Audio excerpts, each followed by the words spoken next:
Hosea 6 ayat 6. Baca sama-sama yuk. Sebab aku menyukai kasih setia dan bukan korban sembelihan, dan menyukai pengenalan akan Allah lebih daripada korban-korban bakaran. Ini isi hati Tuhan, bahwa Tuhan lebih suka kasih setia dan pengenalan akan Allah lebih dari korban. Kalau ada pengusaha yang berbisnis dengan cara-cara dunia, main-main dengan dosa yang gak sesuai dengan kebenaran firman Tuhan, lalu mereka berpikir mereka bisa menebus dosa mereka dengan menyumbang ke gereja, menyumbang ke panti asuhan. Saya mau kasih tahu, Anda tidak bisa menebus dosa dengan korban-korban Anda, karena kita hanya punya satu penebus, yaitu Yesus Kristus. Katakan amen. Sebenarnya, the fact is, pendeta takut ngomong ini, tapi saya akan ngomong. Tuhan gak butuh uang Anda. Yang butuh uang itu pekerjaan Tuhan. Sewa di mall ini mahal sekali. Kalau bukan karena Tuhan suruh, saya ora gelem. Gak mau. Stres. Jadi kayak tekanan tiap bulan harus bayar sewa, listrik dan air yang rate-nya lebih di atas kalau kita bayar di rumah. Makanya saya kalau lihat ibadah sudah selesai, tena, AC. Karena ruangan auditorium sekali jebret 20 juta. Wow. Saya kasih tahu, Tuhan gak butuh duitmu. Pekerjaan Tuhan yang butuh. Jadi jangan pernah berpikir kita bisa nyogok Tuhan dengan persembahan kita, dengan korban-korban kita. Ada satu kali pengusaha bilang gini sama saya, Bu Heni, tahu gak kenapa pengusaha burung walet selalu kalau ada pendeta yang bilang sama dia, tolong sumbang dong, saya lagi bangun gereja. Mereka paling takut kalau gak nyumbang. Jadi yang bangun gereja jangan GR. Sebenarnya mereka terpaksa kasih karena kalau mereka tidak kasih persembahan, burung waletnya berhenti ngiler. Ada gitu ya. Ada di sini yang bisnis burung walet? Silakan ketemu saya di sini. Tuhan gak bisa disogok. Amen. Lukas 6 ayat 46. Yesus berkata, mengapa kamu berseru kepadaku Tuhan, Tuhan, padahal kamu tidak melakukan apa yang aku katakan? Kalau Anda tidak hidup dalam kebenaran, saya kasih tahu, Tuhan tidak jawab doa orang-orang yang tidak taat firman Tuhan. Hello? Anda wondering, gue udah nabur banyak di gereja, udah nyumbang ke tangan pengharapan, tapi kenapa Tuhan gak buka jalan buat bisnis gue ya? Tuhan gak promosi gue di kerjaan gue ya? Saya mau kasih tahu kebenarannya, bahwa kalau Anda tidak taat firman Tuhan, Tuhan gak jawab doa Anda. Anda mau suruh saya puasa buat Anda mau suruh saya yang datang dan urapi rumah Anda, kantor Anda, tidak akan terjadi apa-apa selama Anda tidak taat firman Tuhan. Karena Yesus sendiri berkata, mengapa kamu berseru kepadaku Tuhan, Tuhan, padahal kamu tidak melakukan apa yang aku katakan. Bukankah orang tua suka kesal sama anak-anak mereka? Kamu cuma tahunya minta duit. Papa mama harus ikuti apa yang kamu mau. Tapi kalau papa mama suruh kamu lakukan sesuatu, kamu tidak mau dengar. Kita orang tua juga gitu ya kan? Tuhan juga sama. Yesus berkata dalam Yohanes 14 ayat 15. Jikalau kamu mengasihi aku, kamu akan menuruti segala perintahku. Kalau kita tuh sayang sama Tuhan, kalau kita mengasihi Tuhan, kita pasti dengar firman Tuhan dan kita lakukan. Gak cengli banget kalau Anda bilang, I love you Lord, tapi Anda gak mau lakukan firman. Anda jalani hidup Anda suka-suka saya gitu. Anda mau gak nikah sama orang yang gak mau ngerti perasaan Anda? Mau gak? Berapa banyak istri-istri yang mengeluh, suaminya tahu dia gak suka, suaminya pulang malam melulu, suaminya terlalu royal sama teman, sama keluarga, padahal rumah sendiri butuh, duit gak cukup buat makan, buat sekolah. Tapi foya-foya istri kasih tahu, suami gak mau dengar. Ada istri-istri yang udah bilang sama saya keberatan suami saya selalu foya-foya sama karyawannya. Dan pulang larut malam bahkan pagi. Dia tahu itu melukai istrinya, tapi dia tidak peduli. Dia tetap pulang pagi. Ada suami-suami yang juga mengeluh sama saya. Istri saya itu tidak puas sama dirinya sendiri, Bu Heni. Selalu saja ingin lebih. Belum punya Chanel, belum punya Louis Vuitton. Kalau dia marah sama istrinya, dia ancam gini, "Gua gak belintas loh," gitu. Dia bilang istri saya tidak puas sama dirinya sendiri. Bolak-balik operasi. Sampai ada yang gini. Giginya dibikin kayak gigi saya gini. Gigi kelinci.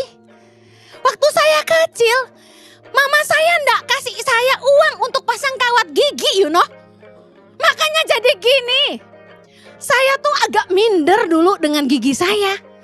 Tapi sekarang artis-artis operasi pasang gigi kelinci. Saya enggak habis pikir, memang zaman tuh, ini zaman edan katanya gitu. Suaminya bilang, "Bu Heni bayangkan, saya enggak suka giginya gitu, dia pasang kayak gitu." Saya langsung,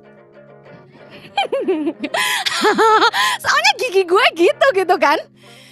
Maksud dia gini, kalau alami gak apa-apa, ini kan enggak, jadi aneh. Dia bilang gini, "Bu Heni tahu, waktu dia pulang dari dokter gigi saya kaget, giginya panjang sekali."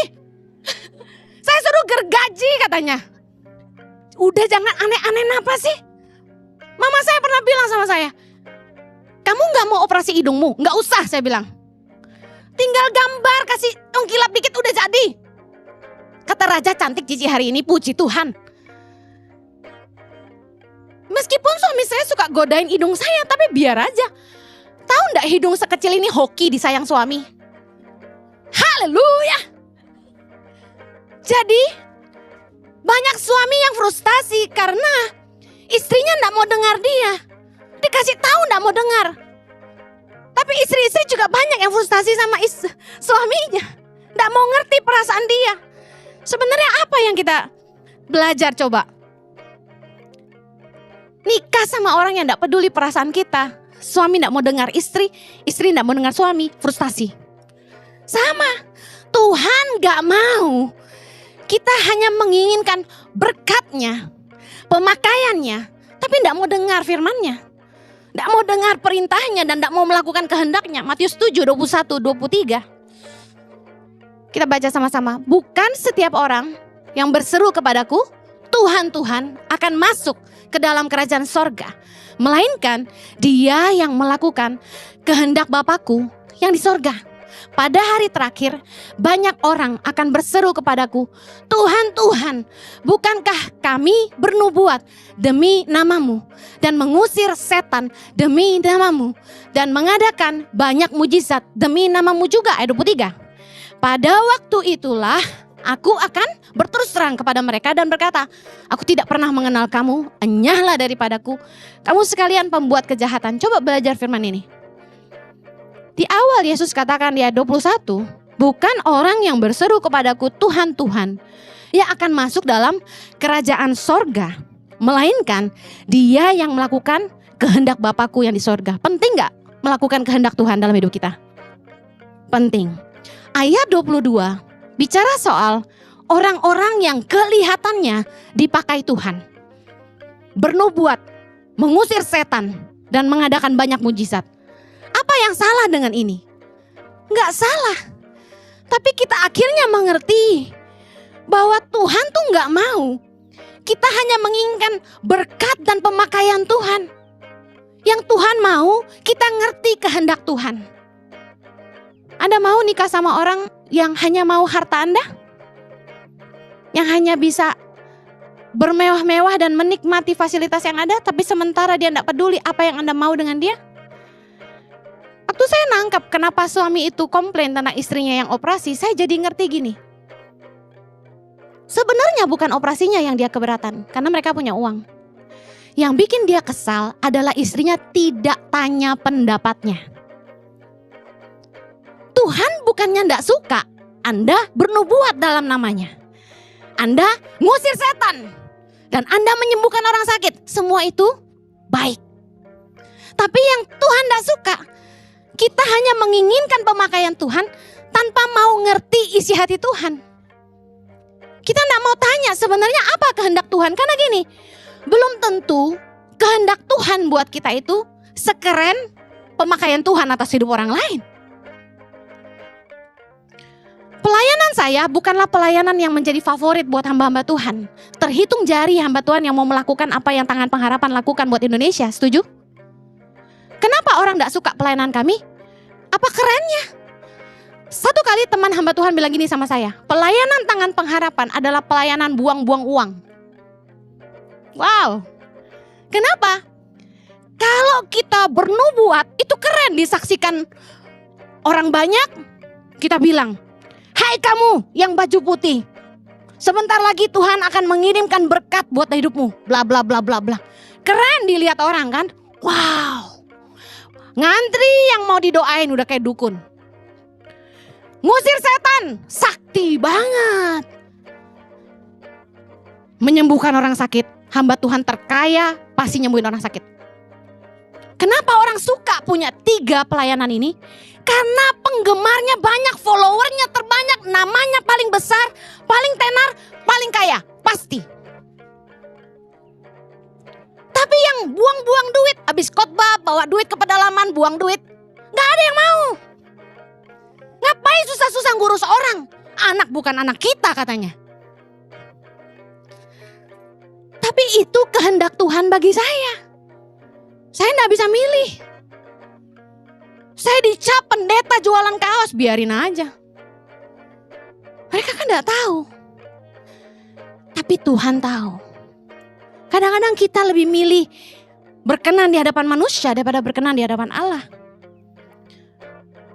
Mari jangan cuma minta berkatnya, pemakaiannya. Tapi coba, apa sih sebenarnya kerinduan Tuhan buat saya gitu. Saya udah pernah khotbah ini berulang-ulang. Bagaimana kita tahu kehendak Tuhan dalam hidup kita? Anda harus punya waktu dengan Tuhan. Nah, saya akan bahas lebih dalam nanti di bawah. Kesetiaan kita sama Tuhan lebih penting dari pelayanan dan persembahan kita. Tadi saya bilang, Anda pasti gak mau menikah sama orang yang hanya menginginkan harta Anda. Cinta di bibir saja. Cuma bilang I love you di mulut tapi kelakuan beda. Bilang I love you sama istrinya tapi gak setia. Bilang I love you sama suaminya tapi selingkuh aja. Tuhan tuh cari orang-orang yang setia sama Tuhan. Dia lebih menyukai kasih setia dan pengenalan akan Allah daripada korban. Tuhan itu cari orang-orang yang setia sama dia, mengasihi dia. Bukan karena apa yang Tuhan bisa lakukan bagi dia. Bukan apa yang Tuhan bisa berikan bagi dia. Mari kita lihat Ayub. Ayub 1 ayat 8 sampai 12 kita baca sama-sama. Lalu bertanyalah Tuhan kepada iblis, apakah engkau memperhatikan hambaku Ayub? Sebab tiada seorang pun di bumi seperti dia, yang demikian saleh dan jujur, yang takut akan Allah dan menjauhi kejahatan. Ayat 9. Lalu jawab iblis kepada Tuhan, apakah dengan tidak mendapat apa-apa Ayub takut akan Allah? Ayat 10. Bukankah engkau yang membuat pagar sekeliling dia dan rumahnya serta segala yang dimilikinya? Apa yang dikerjakannya telah kau berkati dan apa yang dimilikinya makin bertambah di negeri itu. Tetapi ulurkanlah tanganmu dan jamalah segala yang dipunyainya. Ia pasti mengutuki engkau di hadapanmu. Maka firman Tuhan kepada iblis, nah segala yang dipunyainya ada dalam kuasamu. Hanya janganlah engkau mengulurkan tanganmu terhadap dirinya. Kemudian pergilah iblis dari hadapan Tuhan. Tuhan mengizinkan iblis menjamah segala yang dimiliki Ayub. Kadang-kadang kita kalau baca ayat ini kita kayak gini, kok Tuhan sadis sih? Yesus ngajarin kita jauhkanlah kami dari segala pencobaan. Tapi Tuhan kenapa ngizinin Ayub dicobai? Karena Tuhan ingin melihat apakah Ayub tetap setia sama Tuhan meskipun Ayub harus kehilangan segala yang dia miliki. Karena seringkali semua yang kita miliki, semua berkat Tuhan menjadi jauh lebih penting daripada pengenalan kita akan Tuhan. Tuhan menjadi tidak begitu berarti ketika orang kaya, sehat, rumah tangga bahagia, anak-anak nurut. Mari akui sejujurnya, waktu hidup kita baik-baik saja, kita mulai tidak getol cari Tuhan. Setuju ngangguk-ngangguk? Yang mengakui bahwa proses dalam hidupmu yang menyadarkan kamu bahwa kamu butuh Tuhan, angkat tangan. Setuju, sepakat. Tuhan sebenarnya sangat rindu untuk menguji kita. Dia pengen tahu ini. Apakah kamu akan tetap setia sama aku meskipun kamu tidak terima apa-apa dari aku? Dalam pernikahan, kita sebagai perempuan akan diuji ketika kita ada di bawah. Setuju? Ketika suami kita tidak bisa kasih kita apa-apa. Tapi di hidup saya malah kebalik. Saya pernah berpikir begini. Suatu hari saya sempat berpikir dan merenung. Apakah suami saya akan tetap mengasihi saya kalau saya tidak bisa memberikan apa-apa? Kalau saya sakit dan saya tidak berdaya, apakah tetap suami saya mengasihi saya? Kalau saya tidak berdaya. Kenapa saya punya kekhawatiran itu? Karena saya merasa Jojo itu suka punya istri yang berkarya. Dia tidak suka housewife doing nothing. Kalau Anda tipe perempuan yang cuma tahu di rumah, boro-boro ngurus anak karena ada suster, Anda cuma tahu pesta-pesta, makan-makan, sosialita, traveling, Anda tidak cocok. Anda bukan tipe istri suami saya. Suami saya tidak suka saya nganggur. Saya tiduran di tempat tidur nonton Netflix aja, dia langsung komentar. Enak banget hidupmu. Hah? Aku udah kerja keras loh. Dan satu-satunya saya punya waktu rebah-rebah nonton Netflix cuma Senin malam. Selebihnya enggak pernah, enggak ada waktu. Bukannya dia enggak cinta sama saya, tapi dia enggak suka tipe perempuan yang cuma leha-leha hidupnya. Oh my God, ada istri-istri yang doing nothing. Itu suaminya pada putus asa ngomong sama saya. Istri saya tuh enggak bikin apa-apa, tahu enggak Ci? Makan tidur, nonton drakor, ngurus anjing, shopping, makan, pulang, tidur. Gak ngapa-ngapain Ci. Dalam hatiku, aku ngerti kowe gelem bojomu koyo oku. Bahasa Indonesianya, aku ngerti perasaannya bahwa kamu pengen istrimu berkarya seperti saya gitu loh. Tapi kan tiap perempuan beda. Kalau Anda bisa mencukupi semuanya ya istrimu gak ngapa-ngapain. Kan gitu. Tapi kebetulan Jojo menikah sama perempuan yang gak bisa diem. Nah, yang punya panggilan Tuhan dalam hidupnya. Tapi saya pernah memikirkan, Jojo tetap sayang gak sama saya kalau saya gak bisa apa-apa? Gak usah jawab hari ini. Jujur aja, pernah gak Anda mikir gitu? Kalau aku ora ayu meneh, bojoku tresno karo aku ora ya? Wih, sadis banget. Aku dari kurus sampai gendut dia tetap sayang loh. Iya. Jadi perempuan itu khawatir kalau dia tambah tua, kira-kira suaminya tetap cinta nggak? Kalau suaminya tetap setia, tetap bilang kamu tetap ayu loh. Meskipun kamu wes tuwek gitu ya. Langsung kita nyanyi. Ternyata aku makin cinta karo Jojo, gitu kan? Kita langsung nyanyi. Kenapa? Karena kita tahu suami saya tetap sayang sama saya meskipun saya makin tua. Kenapa perempuan-perempuan mencapai usia di atas 40 apalagi mendekati menopause mulai insecure? Mulai perhatikan penampilan, mulai dandan, mulai tarik mukanya, mulai dibotok-botok. Sampai ngerenyit pun gak ketok. Udah gak bisa, kalau saya masih asli semua nih. Ada yang umur 40-an udah kerut-kerut semua. Kenapa toh? Kasih itu minyak sayur. Minyak kelapa, VCO, ampuh itu, pakai bobok. Kenapa kok lebih kecil dari saya, umur 35, 40, mukanya udah keriput semua. Saya masih kenceng loh. Makanya sering doa, amen. Dengar, kita akan merasa depresi kalau memikirkan orang-orang di sekeliling kita hanya baik sama kita karena punya kepentingan. Depresi gak kira-kira? Coba mikir, kalau Anda gak punya apa-apa, orang-orang yang tukang cari muka di sekitar Anda itu masih baik gak sama Anda? Coba Anda gak bisa kasih apa-apa sama mereka, mereka masih baik gak sama Anda? Depresi gak mikirin itu? Depresi. Kenapa? Karena kita manusia aja butuh hubungan yang tulus, bukan modus. Orang-orang yang mengasihi kita apa adanya. Pasangan yang mengasihi dan setia sama kita dalam suka maupun duka. Demikian juga Tuhan. Tuhan tuh gak mau, Tuhan tuh lelah. Ketika yang kamu harapkan cuma berkat, berkat, berkat.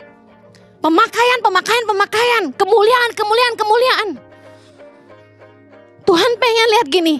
Kalau kamu kehilangan segalanya, apakah hanya aku yang kamu mau? Makanya lagu yang selain kau tiada yang lain, itu keren. Bener gak Tuhan satu-satunya yang kita inginkan? Tuhan itu ingin kita belajar setia sama Tuhan dalam suka maupun duka. Walaupun proyekmu gak goal, tendermu gak goal. Walaupun rumah tanggamu hancur belancur, anak-anakmu gak nurut, doamu gak dijawab-jawab. Udah doa minta keturunan gak dikasih-kasih. Kalaupun kamu harus sakit, masih bisa gak bilang, selain kau tiada yang lain. Hanya Tuhan. Dengar baik, Tuhan itu lebih menyukai kasih setia dan pengenalan akan Allah. Apa itu pengenalan akan Allah? Mari lihat Mazmur 103 ayat 7. Mazmur 103 ayat 7, Ia telah memperkenalkan jalan-jalannya kepada Musa, perbuatan-perbuatannya kepada orang Israel. Anda Israel atau Musa? Musa diperkenalkan Tuhan jalan-jalannya Tuhan. Tapi kepada orang Israel Tuhan menyatakan perbuatan-perbuatannya. Bicara apa? Orang Israel gak kenal Tuhan. Bangsa Israel cuma melihat perbuatan Tuhan. Tiang awan, tiang api, roti mana, burung puyuh. Mereka cuma lihat Tuhan belah Laut Merah. Tuhan buat mujizat ini dan itu. Orang Israel cuma lihat perbuatan-perbuatan Tuhan. Tapi kepada Musa Tuhan memperkenalkan jalan-jalannya. Artinya apa? Ada hubungan yang lebih intim. One on one. Kualitas sebuah hubungan tidak ditentukan dari berapa lama Anda mengenal seseorang. Tapi seberapa dalam Anda mengenal dia. Kita punya staff yang kita gaji katakan. Mereka cuma menikmati berkat-berkat perbuatan-perbuatan kita buat mereka. Tapi apakah mereka sungguh-sungguh mengenal atasannya? No. Orang yang benar-benar mengenal kita, dia tahu kita suka makan apa. Betul gak?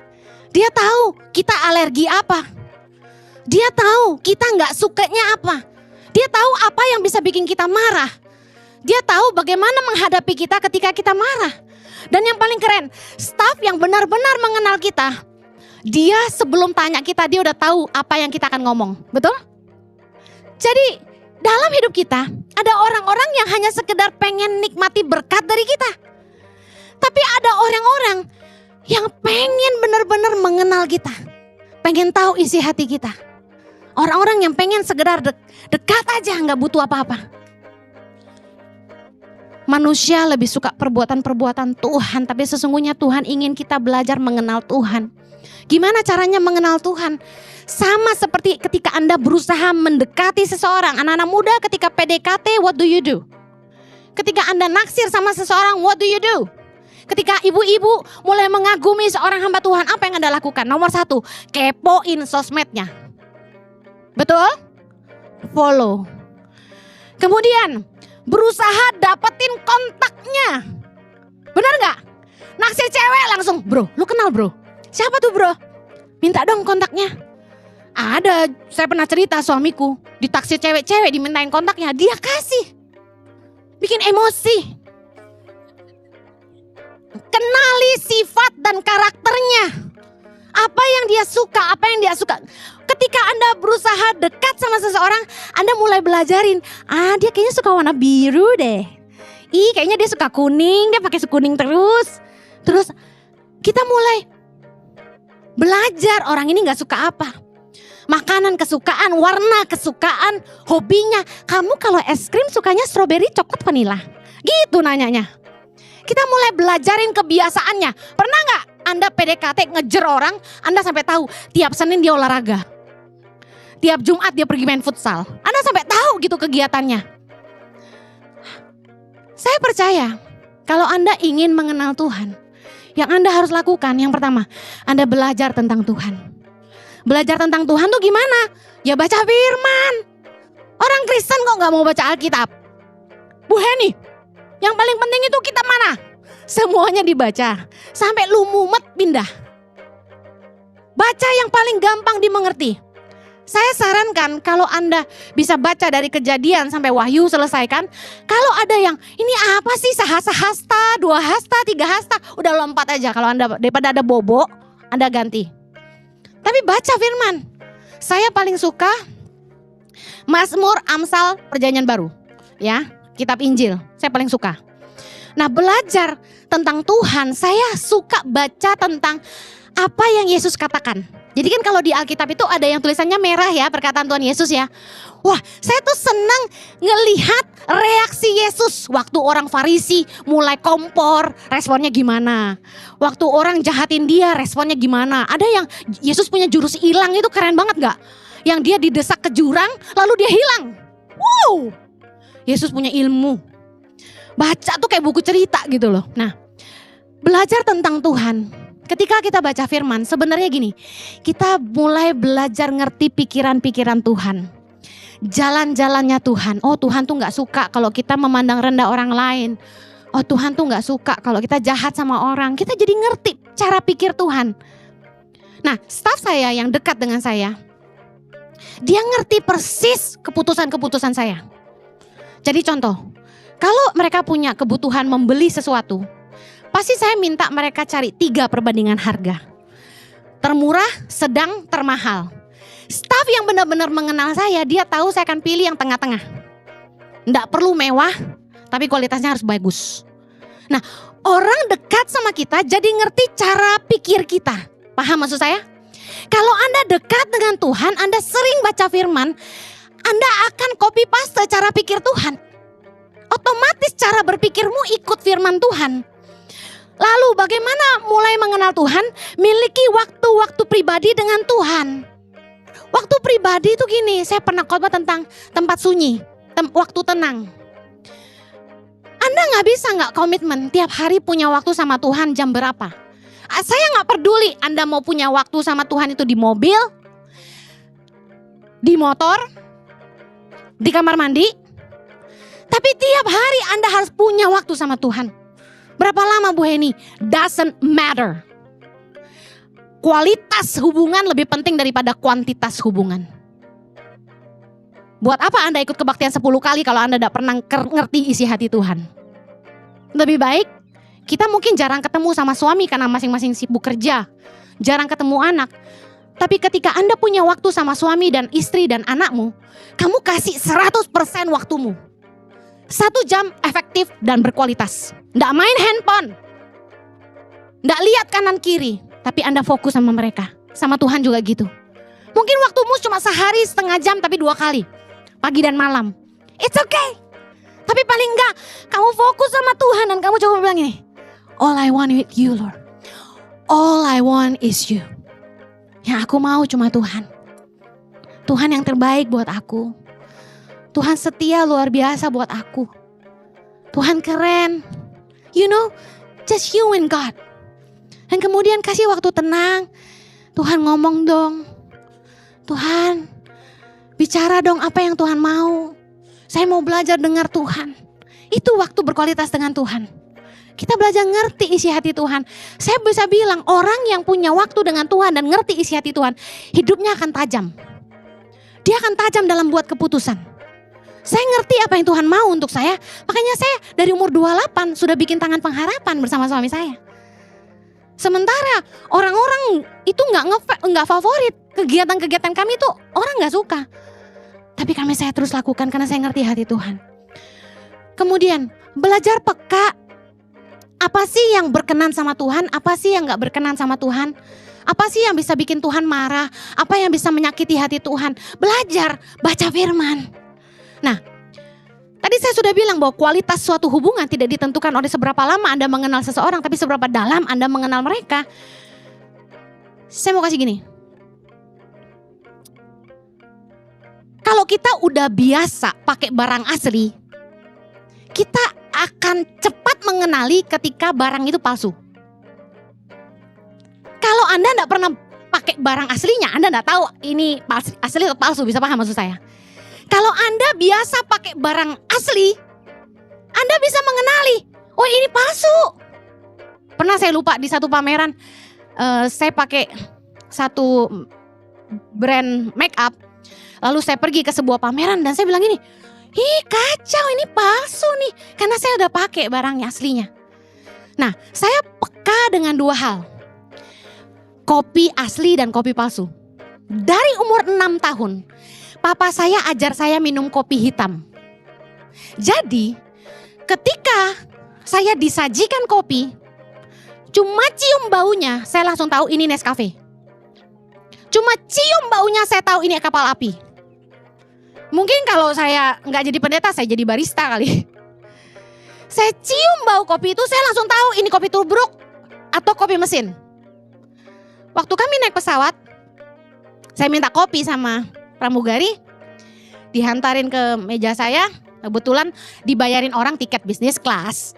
Puji Tuhan, bisa order kopinya. Saya pikir selevel bisnis kelas, kopi mesin lah ya kan. Nggak taunya ditaruh di meja saya. Begitu saya cium, ya Nescafe, sama kayak ekonomi.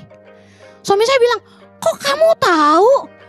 Kalau Anda sudah biasa minum kopi asli, saya minum kopi itu tiap pagi, 3 shot, biji asli. Di grinder, langsung jadi espresso, 3 shot saya minum. Jadi saya hafal rasa kopi dari biji asli. Saya pencinta kopi sampai saya bisa nyobain kopi dari mulai Aceh sampai Papua.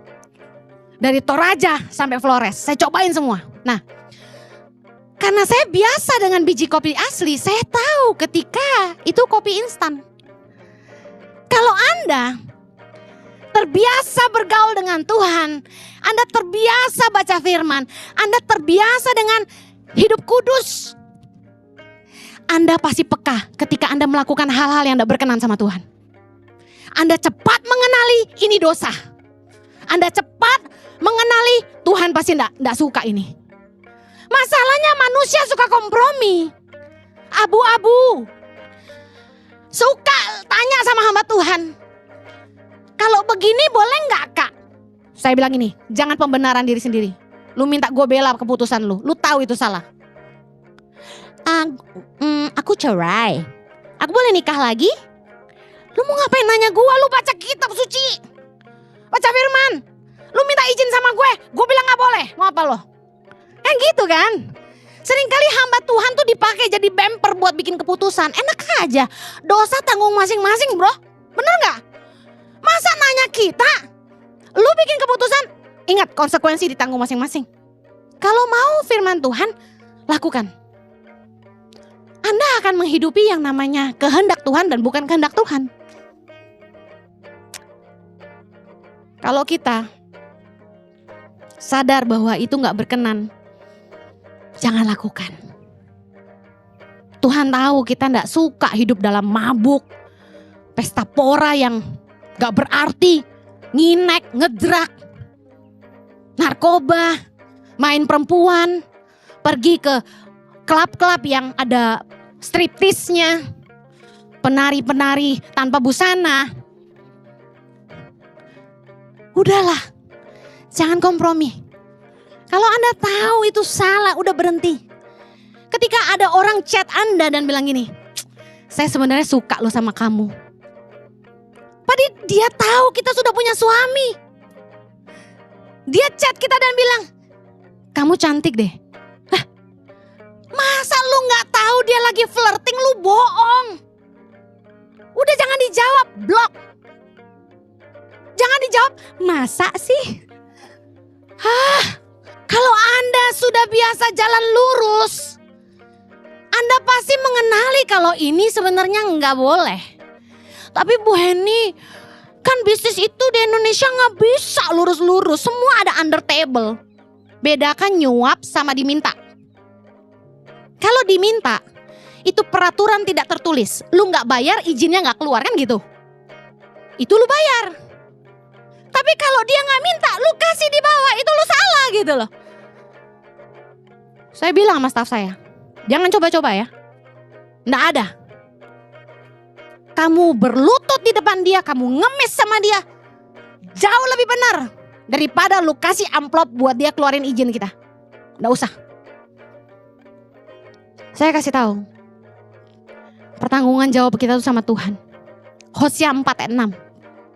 Umatku binasa karena tidak mengenal Allah. Wow. Umatku binasa karena tidak mengenal Allah. Kenapa orang jadi binasa? Kenapa hidup dalam dosa dan maut? Karena gak kenal Tuhan. Makanya Anda harus terbiasa bergaul dengan Tuhan. Daniel 11 ayat 32. Tetapi umat yang mengenal Allahnya akan tetap kuat dan akan bertindak. Orang yang mengenal Tuhan akan kuat menghadapi godaan. Dan akan tetap kuat menghadapi tantangan. Katakan amin. Saya akhiri. God wants you more than anything you can give Him. More than anything you can do for Him. Tuhan menginginkan Anda lebih dari semua yang Anda bisa berikan kepada Dia. Lebih dari semua yang Anda bisa lakukan buat Dia. All He wants is you. Mari setia sama Tuhan. Dan sungguh-sungguh belajar mengenal Tuhan. Berapa banyak Anda yang rindu untuk mengenal Tuhan lebih lagi?